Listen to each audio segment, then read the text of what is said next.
so here we're creating the popular, beautiful Afro Kinky hairstyle. Now, Afro Kinky, it's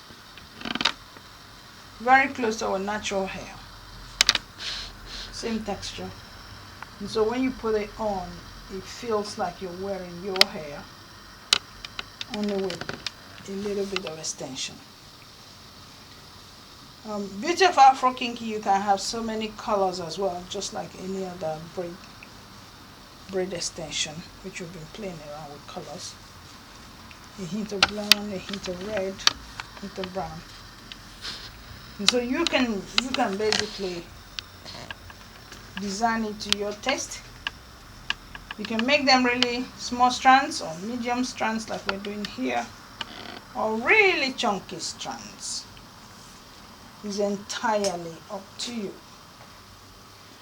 One of the really good things about Afro Kinky is they get prettier the longer you carry the hair. So it's one of those styles when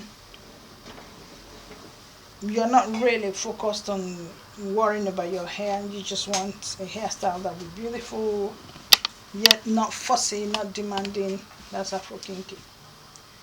Doesn't have too many demands of you. Once it's done, see that? You can also have whatever length you want. This particular extension will cut it into two. So the longer this hair stays, the prettier it will look. And that's the most important thing about Afro Kinky. So now children are going back to school, so we can actually say back to school hairstyle, where they're going to concentrate on their schoolwork and they're not going to be worrying about hair. So Afro Kinky will cover that. Will definitely take care of going to school and having a beautiful hairstyle that will last you long.